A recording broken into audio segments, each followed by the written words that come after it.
महिरबान ऐं मोहसिन दोस्त असां मूंखे हिन तकरीब लाइ रिज़वान साहब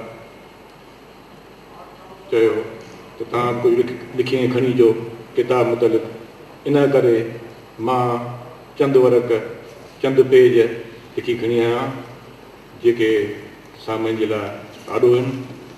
मां जेको मज़मून लिखी आहियां उनजो उनवान आहे किताब लाड़काणो तारीख़ जी रोशनीअ में जो मुख़्तसिर तारीफ़।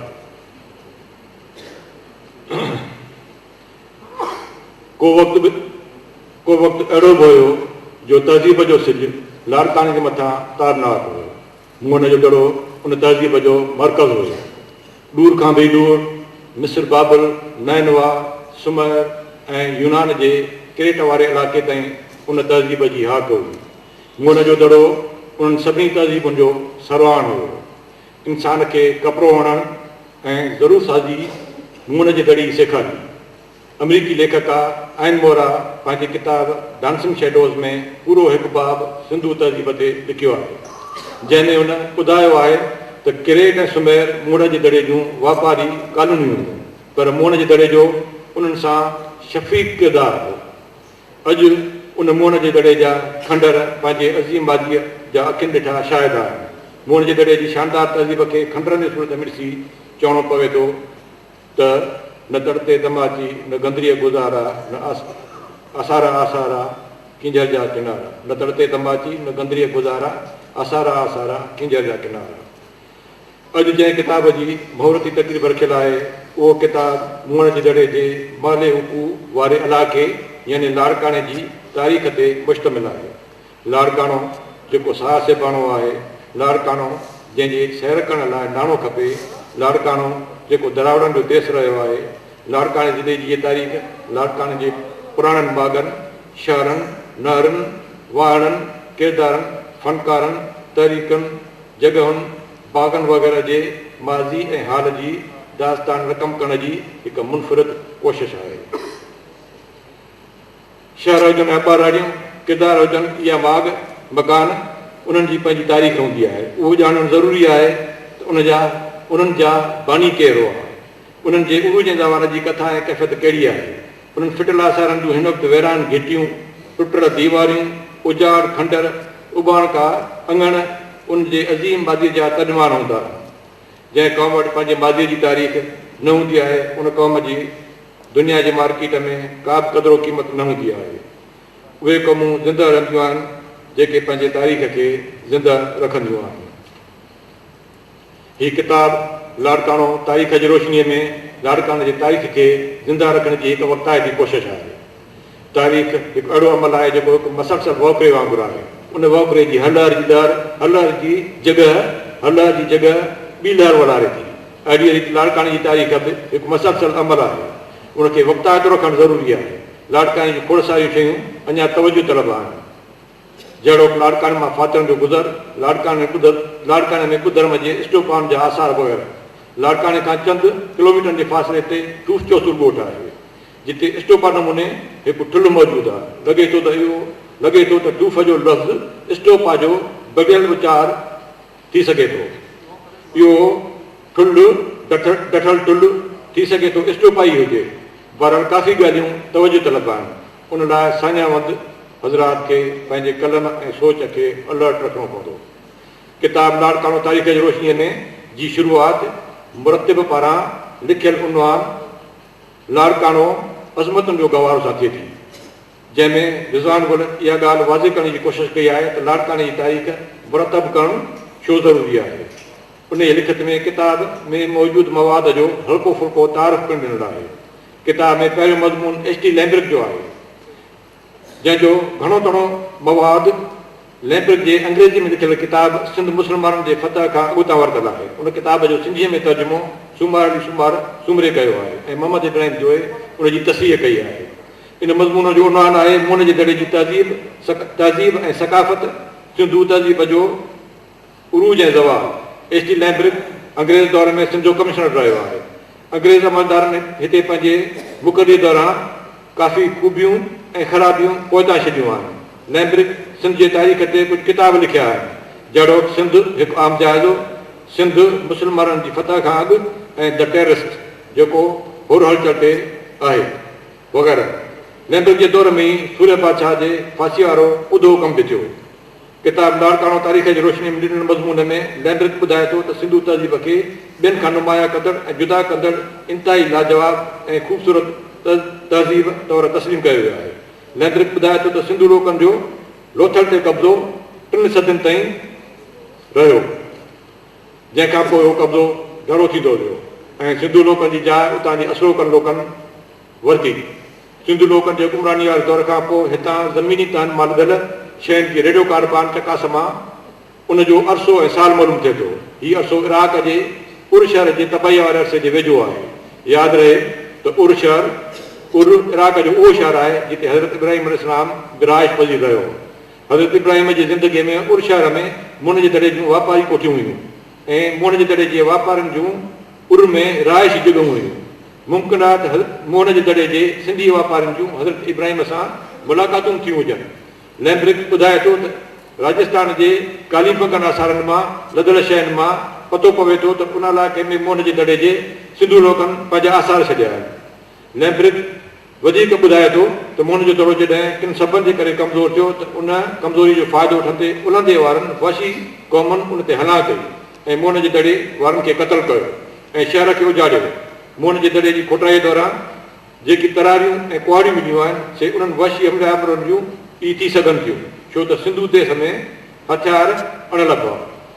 इंसानी हॾनि जे पिंजनि जा ढिग इंसानी हॾनि जे पिंजनि जा ढिग जिन ते धकनि ऐं घावनि जा निशान साफ़ नज़र अचनि था, तिन लाइ इहो सम्झ में अचे थो त उहे हमले आवरनि जा मारियल हूंदा। सिंधूअ जे रुख बदिलण या ॿियनि सभिनि जे करे टुकार वारी सूरताल में माण्हुनि रड़प पनाण कई हूंदी ऐं थोरा माण्हू उते कंहिं न कंहिं आसिरे ते तसियल हूंदा ऐं उहे ई हमले आवरनि जे तरारनि जो खाज बणिया हूंदा। अहिड़ी रीति जेको शहर कंहिं ज़माने में अज़ीम शहर हो सो नेठ वैरान ऐं आसारी क़दीम में वैरान थी वियो ऐं आसारी क़दीम में शुमार थियणु लॻो। बहरहाल हीउ बाग जेको लाड़काने में वाक़ियो आहे उहो अज़ीम सिंधू सल्तनत जे गादीअ जो शहर रहियो आहे, गादीअ रहंदो रहियो आहे। अहसान दानिश मज़मून मुन जे दड़े जा नवादरात मुन जे दड़े सां लॻापियल आहिनि। अहसान दानिश लिखे थो त हिन ख़ामोश फिटल शहर जे खंडरनि अॻियां बि थोरे वक़्त लाइ जेकॾहिं अखियूं बंदि करे सोचे थो त हिन अज़ीम शहर जे आबादी ऐं ख़ुशहाली वारो मंज़र अखियुनि में आसिरी थो अचे, जिते पौरतनि जे मथे ते साएगाह जूं भरियूं नज़र अचनि थियूं। हिकु पासे नफ़ीस नाज़ुक ऐं हसीन नृतकनि जो नाच त ॿिए पासे खूह तां पाणी भरींदे जॾहिं सर्दनि जा टक ऐं सदन चेल ते रखियल गागरूं केॾियूं न सुहनि थियूं, पर अखियुनि खोलण सां मौत जहिड़ी सांत नज़र अचे थी। अहसान दाने जे मुज़मून में ॿुधायल आहे त मुन जे दड़े मां मिलियल नवादरात जिन शयुनि ऐं धातुनि मां ठहियल आहिनि उन्हनि में मिटी, पथर, शीहो, पितल, कुट, चांदी, ट्रामो, आज ऐं सिपियूं वग़ैरह शामिल आहिनि। खोटराई बद मिलियल थांव, दिला, मट, गुगियूं, गुलदान, कोप, कौरा, देगरियूं, प्लेटूं, थाल, वटा, दागियूं, ढकण, गूंजियूं, कपिड़ा ऐं उन्हनि ते चिटसाली ऐं नक्शो निगार मां मालूम थिए थो त मुन जे दड़े जा माण्हू शौक़ीन मिज़ाज जा हामिल हुआ। उनखां अलावा किंग प्रीस्ट ऐं नाचने जो मुजस्मो, लूडे ऐं शतरंज जे रांदि जो सामान, ज़ेवर, ताराज़ी ऐं वट, मिटीअ मां ठहियल साज़ बोणीडो वग़ैरह मिलिया आहिनि। मुन जे दड़े मां कपह मां तयारु कयल कपिड़ो मिलियो आहे। हीअ कपह जी सभ खां पुराणी दरियाफ़्त आहे। उन सोटी कपिड़े खे यूनान में सिंडान, बाबुल में सिंधु चयो वेंदो। मिस्र जे फिरौन जूं मम्मियूं बि मुन जे दड़े जे कपिड़े सां वेढ़े दफ़न कयूं वेंदियूं। मुन जे दड़े जा समूरा नवादरात ऐं सिंधी कारीगरनि जो हुनुर ॾिसी इहो महसूसु थिए थो त सिंधु माथा जो मान उन वक़्तु मथां हो जंहिं दुनिया अञा तहज़ीब जे पहिरें ॾाके ते क़दम रखियो हो। सॼी सिंधु सभ्यता में पथर जा बुत सिर्फ़ु मुन जे दड़े मां मिलिया आहिनि। उन्हनि सभिनी बुतनि में अहम बुत किंग प्रीस्ट जो आहे, जेको 7 इंच डिघो आहे, जंहिंखे गुलकारीअ वारी चादर विढ़ियल आहे, जंहिंजो नमूनो अॼोके अजरक जहिड़ो आहे। मोहम्मद हाशिम हामीअ जो मुन जे दड़े मां हथ आयल कुंभार के कम ते मज़मून लिखियलु आहे, जंहिंजो उन्हान आहे मुन जे दड़े मां हथ आयल कुंभार के कम जा नमूना। कुंभार लफ़्ज़ असल में कुंभकार लफ़्ज़ आहे। कुंभ जी माना आहे ढिकर। अहिड़ी रीति कुंभार जी माना थींदी ठिकर जो कमु कंदड़। ठिकर जो सामान पुराणे मागनि जो वॾे वॾो उञाण रहियो आहे। हुन जो दड़ो ठेकराट जो वॾो किरदारु रहियो आहे। आसारे क़दीम मां मिलण ठेकराट या कुंभार कम ते मोहम्मद हुसैन काशिफ जो किताब नज़र मां कढणु खपे। मुन जे दड़े मां मिलण ठेकर जे सामान ऐं सुमेर में मिलण ठेकराट में काफ़ी हिक जहिड़ाई आहे। सिंध में अॼु ठेकर जे सामान जो साॻियो अंदाज़ ऐं सिटसागी आहे जेका मुन जे दड़े वटि हुई। उन सिलसिले में कुंभार खे चक जो अहम रोल आहे। फ़लस्तीन जे शहर अरीहा जंहिंजो डॉक्टर केनन हिते फोटाई कराई जितां ॿ गार मिलिया जिन गारनि में बर्फ़ानी दौर में माण्हू पनाह वठंदा हुआ। अराई कबीलो असुल में हिते जेको अराई कबीलो आहे जेको भरे सघे हिंदुस्तान पाकिस्तान में रहे थो, अराई कबीलो असुल में अरीहा जो रहाकू आहे, यानी जेरीको जो रहाकू आहे। हिंदुस्तान में हुनखे अरीहाई यानी अराई सॾियो वियो। हज़रत मूसा हिन शहर खे हमिलो करे उजाड़ियो वियो। मोहम्मद हाशिम हामीअ जो जे मज़मून में ॿुधायो वियो आहे त मुन जे दड़े मां मट, मिटीअ जा थाल, ठिकर जा गोड़ पाइप, ठिकर जा लोटा, ॿारनि जा रांदीका, मिटीअ जूं मूर्तियूं वग़ैरह ठाहियूं आहिनि। मट ॿिनि क़िस्मनि जा आहिनि, हिकिड़ा गोल तरे वारा जेके घणा मंझि ते रखी सघजनि पिया, ॿिया चुंबदार तरे वारा जेके ज़मीन में खॾ खोटे उन में रखिया वेंदा हुआ। इराक मां ठिकर जा दिला हथ आया आहिनि जिन खे तरे में सोराख आहे। उहे हिक ॿिए जे मथां रखी ॿी माड़ तां पाणीअ खे हेठि पाइण लाइ इस्तेमालु थींदा। पर मुअन जे दड़े में इहो तरीक़ो वधीक तरक़ी याफ़्ता हो जो उते उन्हनि दिलनि जे मनारनि बदिरां ठिकर जे पाइप खे इस्तेमालु कयो वेंदो हो। ठिकर जा पाइप मिलिया आहिनि मुन जे दड़े मां दिलनि सोराख वारनि दिलनि जे बदिरां। कुंभार खे कम जो रवाजु हिन वक़्तु घणो घटिजी वियो आहे, पर पोइ बि जेसीं ताईं कुंभार खे कम जा कारीगर मौजूदु आहिनि इहो हज़ारनि सालनि जो सफ़र जारी रहंदो। इमाम राशिदीअ जोकर जे दड़े ते मज़मून लिखियो आहे। जोकर जो दड़ो पिणु मुन जे दड़े जहिड़ो ई अहमियत रखंदड़ बाग़ आहे। सिंध सॼी अहिड़नि फिटल मागनि सां भरियलु आहे। सिंध खे इन जे करे आसारे क़दीम जो म्यूज़ियम चयो वेंदो आहे। मगर उन फिटल आसारनि ते तहक़ीक़ी नुक़्ते नज़र खां को बि ध्यानु न वियो आहे। जोकर जो दड़ो लाड़काने में हाईवे जे बिल्कुलु किनारे ते कर खयो बीठो आहे। जीअं त हिन दड़े ते तहक़ीक़ी कमु न हुजण जे बराबरि थियो आहे, तंहिं करे हिन बाग़ मुतालिक़ मवाद घटि मौजूदु आहे। इमाम राशिदी एटी लैम्ब्रिक जी किताब सिंध क़ौम जाइज़ जो हवालो ॾिनो आहे जंहिंमें हिन ॿुधायो आहे त मुन जे दड़े जे फिटण खां पोइ जोकर जो दड़ो आबाद थियो। जीअं त क़दीम तहज़ीबूं दरियाहनि जे किनारनि ते आबाद हुयूं, तंहिं करे जोकर जो दड़ो बि सिंधु दरिया जे हिकु वाकुरे ते आबाद हुयो। सिंधु जो उहो क़दीम वाकुरो उतां उन वक़्तु गुज़रंदो हो। जोकर जे दड़े खां 200 फुटनि जे पंध ते ॿियो नंढो दड़ो बि आहे जंहिंखे विलीअ जो दड़ो चयो वञे थो। जोकर जे दड़े खां केतिरा ई मील अॻिते दड़नि जो सिलसिलो नज़र अचे थो। मलिक सईद दहवार हिकु किताब लिखियो आहे जंहिंजो नालो आहे बलोचिस्तान मा क़ब्ल तारीख़, जंहिंमें लिखियो आहे त बलोचिस्तान में अहिड़ा आसार मिलनि था जिते जी असुलो कंदा उनखे मारे भॼायो वियो। उन्हनि जे आबादियुनि खे बाहि ॾेई साड़ियो वियो। उते हमले आवर जोकर लोक हुया। हू वधीक लिखे थो त बलोचिस्तान जे लोरालाई ज़िले में राना गड्डी माग जे खोटराई मां 5 तरह मिलिया आहिनि, तंहिं करे ख़्यालु आहे त हीउ माग 5 दौरनि मां गुज़रियो हूंदो। उन माग जी अहमियत इन करे बि आहे जो उतां लाड़काने जे माग जोकर जी तहज़ीब जा आसार मिलिया आहिनि। गंदावा खां 7 मील परे हिकु दड़े जी खोटराई मां पिणु जोकर तहज़ीब जा आसार मिलिया आहिनि। बलूचिस्तान नाले खितो अॻु कोन मौजूदु न हो, बल्कि इहो खितो अज़ीम सिंधु सल्तनत जो हिसो हो। नादर शाह ऐं अहमद शाह अब्दाली हीउ इलाइक़ो फतह करे सभ खां पहिरियों ई सूबो ठाहियो जंहिंमें ईरान ऐं सिंध जो इलाइक़ो शामिल हो। बहरहाल इमाम राशिदीअ जो जोकर तहज़ीब ऐं दड़े बाबति काफ़ी इमाम राशिदीअ जोकर तहज़ीब ऐं दड़े बाबति काफ़ी मालूमात ॾिनी आहे। जीअं असां चई चुका आहियूं त हिन दड़े ते घटि तहक़ीक़ थी आहे, तंहिं करे दड़े जी खोटराई कई वञे। मुमकिन आहे त का नई तहज़ीबी कड़ी साम्हूं अचे ऐं हिन दड़े में दफ़न थियल तारीख़ जो को नओं बाब निर्वाह थिए। इनामुल्लाह शेख साहब जुमे फ़क़ीर ते जुमो फ़क़ीर 20 सदी वतायो जे नाले सां आर्टिकल लिखी आहे। जुमो वाक़ई सनी वतायो हो। असां हिनखे लाड़काने जे रोडनि, गिटियुनि ऐं रेलवे प्लेटफॉर्म ते अक्सर ॾिठो। हू अखियुनि में तमामु घणो सुरमो पाईंदो हो, एतिरे क़दुरु जो सुरमो संदसि अखियुनि मां हेठि लही गलनि ते फैलिजी वेंदो हो। संदसि चहिरो घणे तेल इस्तेमालु करण जे करे सदाईं पियो चिलकंदो हो। हू अक्सर गॾ ते चढ़ी घुमंदो, गॾ खे पेट हेठां काठीअ जी ॾोकी ॿधंदो ऐं ॿधल हूंदी हुयसि। जुमो फ़क़ीर जंहिं ते पेर रखी रिकाब वारो कमु वठंदो हुयुसि। पाण गॾ ते ऐं पुठियां हिकु अधु कुतो संदसि गॾु हूंदो हो। कुतो जुमे फ़क़ीर जो पको यार हूंदो हो। जिते फ़क़ीर हाल्ट कंदो हो कुतो यकदमि हिते उते बीह रहंदो हो। जुमो फ़क़ीर जंहिंखां ख़ैरु वठंदो उनखे मोट में चवंदो रब जा लख लाइक़ थी। इहो लफ़्ज़ इहो जुमिलो ॼण संदसि तके कलाम हो। जुमे फ़क़ीर जे मज़ा ऐं सियाणप गाॾुल गुफ़्तगूअ जे करे वॾा वॾा सरदार खेसि पंहिंजे हवेलियुनि में वठी वेंदा हुआ। इनाम साहिबु संदसि शहीद ज़ुल्फ़िकार अली भुट्टो सां मज़ाया अंदाज़ वारियूं ॻाल्हियूं लिखियूं आहिनि। संदसि मज़ाह गाॾुल ॾाह पारी गुफ़्तगू जे करे नवाब अमीर अली लाहौरी, जनाब ज़ेडे भुट्टो, काली फज़ुल्ला, जस्टिस GM पौरेजो, ख़ान साहिब फ़क़ीर महमद उन्नड़, अली गौर खोड़ो वग़ैरह संदसि चाहींदा रहा। हू वॾो आशिक़ मिज़ाज ऐं हुसन परस्त हो। हू हसीन फ़क़ीरान ऐं ख़ूबसूरत छोकिरनि खे आशिक़ाना निगाहनि सां ॾिसंदो हो। जुमो फ़क़ीर ज़ात जो हजम न पर सुमरो। इहा ॻाल्हि मशहूरु आहे त हू कंबर जे कंहिं ख़ूबसूरत छोकिरे जे दर ते रोज़ु सुबुह जो पाणीअ जो शिनकार करे ईंदो। कंबर हिन जो पंहिंजो ॻोठु हो। संदसि मज़ाह भरियल ॾाह वारा गुफ़्ता लाड़काणे जे माण्हुनि खां किथे रहियासीं।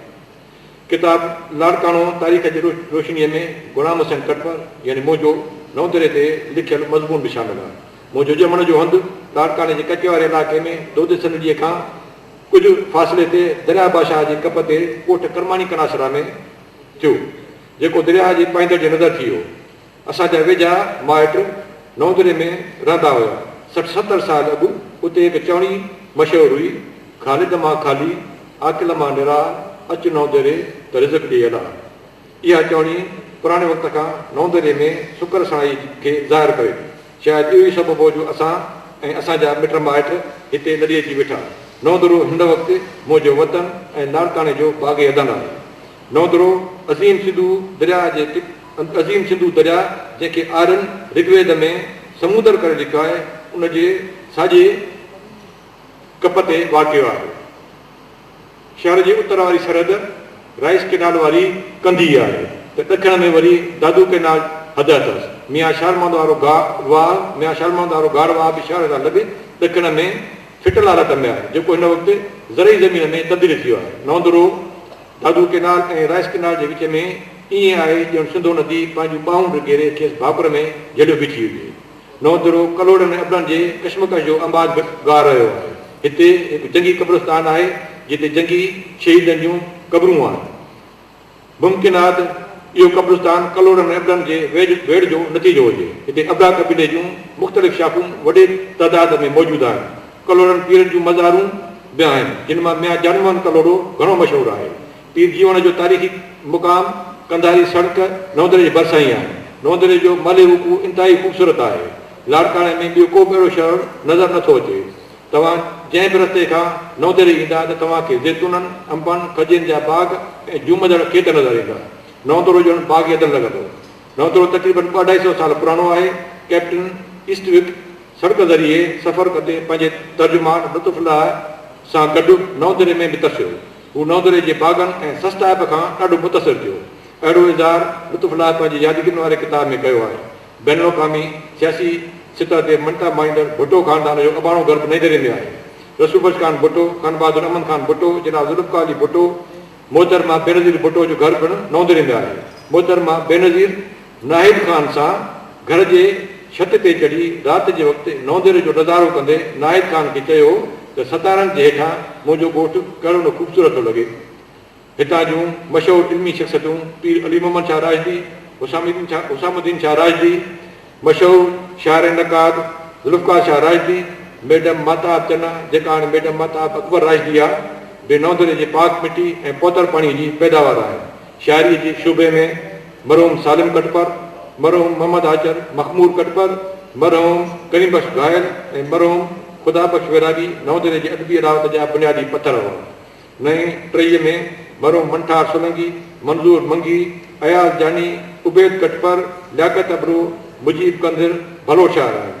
नौदरे ते समाजी सक़ाफ़ती संगत नौदरो तरफ़ां नौदरे जा नवां ऐं पुराणा फ़र्क़ नाले किताब छपायो आहे, जंहिंजी पहिरीं सिट ते शेख हयात जो ही टेड़ू जेको शेख हयात जी किताब चंड चबेली वल में छपियल आहे, उहो ई पहिरें उनजे पेज ते लिखियलु आहे। ॼर जीअं ॼेरे में वरी चंड भरे जॾहिं नेदरे में।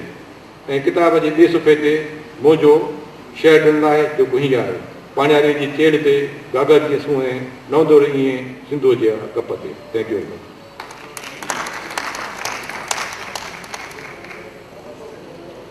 महिरबानी साईं प्रोफेसर गुलाम हुसैन खटपर साहब। इंतिहाई काराइतो मज़मून जंहिंमें न सिर्फ़ु किताब जो तजुर्बो पेश कयल हो पर इज़ाफ़ी ॼाण पिणु वास्तेदार मौज़ूअनि ते मज़मूननि ते ॾिनल हुई। इहो इंतिहाई